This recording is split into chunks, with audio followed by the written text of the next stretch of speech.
Plenty of headlines, as you've heard, came out of that Singapore summit, but one of the most significant was President Trump's declaration that the U.S. would suspend the war games that have been a key element of its alliance since the Korean War with South Korea. Here again is that announcement from the president.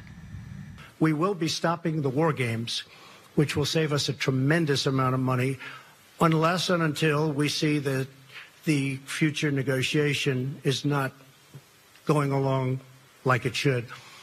But we'll be saving a tremendous amount of money. Plus, I think it's very provocative. Well, let's go to our New York studio now and speak with Republican strategist Jennifer Kerns.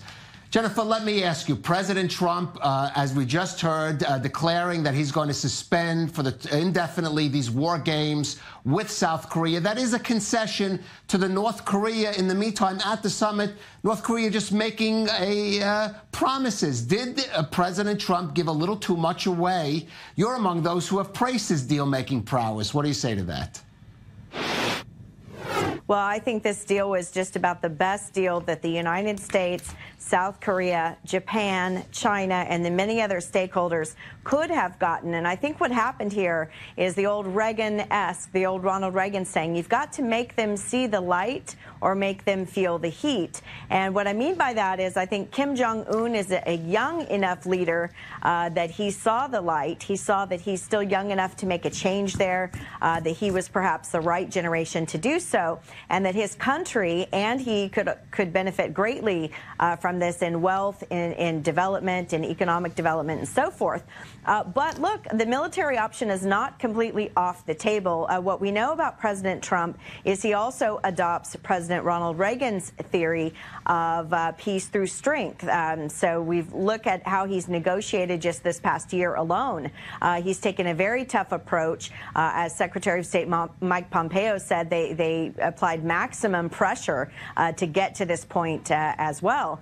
And what President Trump has actually promised is that if they go back on any of the negotiated points of this deal, that there will be military consequences. And I think that is the key issue that differs from previous deals that the Obama administration tried to negotiate, that the Clinton administration tried to negotiate, and even the President George W. Bush administration may have tried to negotiate. Well, Jennifer, since you mentioned Obama, I just have to, play a brief what if. I mean, what do you think Republicans, conservatives in America would be saying if that was former U.S. President Barack Obama with Kim Jong-un putting out a statement that was pretty vague, slim on the details, really right next to a dictator with a series of human rights abuses under his belt?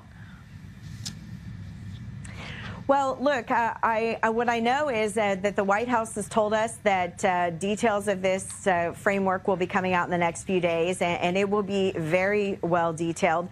Look, it took a lot just to get to the table, and I'm impressed with what happened just to get to the table, and that was that the North Koreans have destroyed at least one of their testing nuclear sites. They've completely demolished it. Apparently, Mike Pompeo, as Secretary of State, let's not forget, he used to head up the Central Intelligence Agency, so I'm sure that they have intel that tells them that those indeed have been destroyed.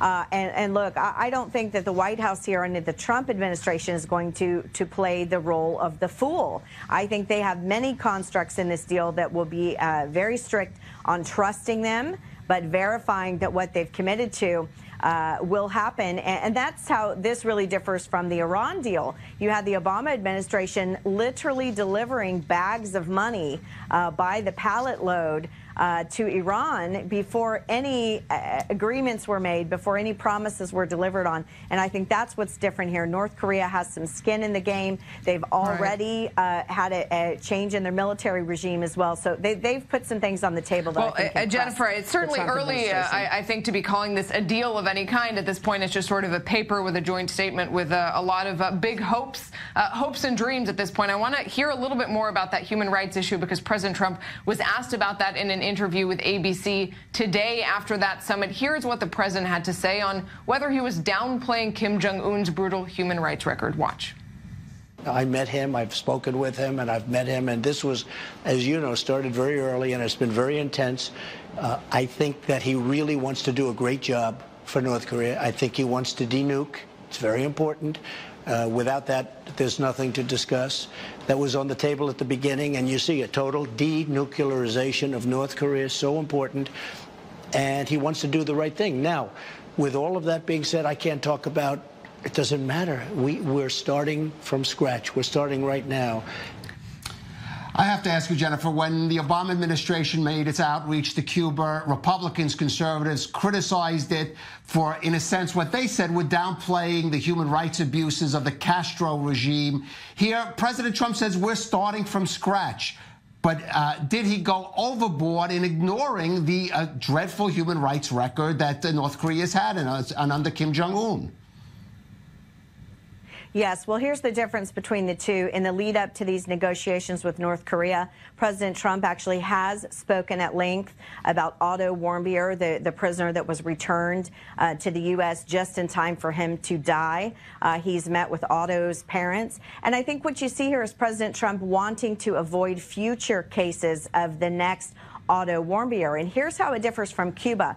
When Barack Obama opened Cuba, there was no restriction. There were no expectations of deliverables in the future. That was given unfettered. And we heard just a few days ago from our own State Department that some of our own U.S. officials are once again hearing strange noises. They believe that there are repercussion sounds, and we believe Jennifer, that there are some parties in Cuba that are affecting U.S. officials trying to carry out government work in Cuba. So but I mean, briefly, there. We don't have long, but if we're talking about this case, yes, he mentioned Otto Warmbier, said that this might not have happened without him, but in what way did he indicate to Kim Jong-un that human rights abuses are a priority, that ending that is a priority for the White House? Well, I think that's already been discussed, and that's why we even came to the table in the first place. Before President Trump even set foot in Singapore for this summit, the U.S. required a complete turnover of the military leadership in that country. Recently, 3 of those top military leaders who served under Kim Jong-un's father, who were in their late 70s, who were part of that old regime, part of the human rights abuses, those people were actually removed from their job, and the more amenable folks were put into those positions. So a lot of things were done before we even got to the table, but stay tuned, folks. There will be more details in the coming days I think people will be very impressed by. All right, we will certainly stay tuned, and certainly details is exactly what everybody would like to see. Now, Jennifer Kerns in New York.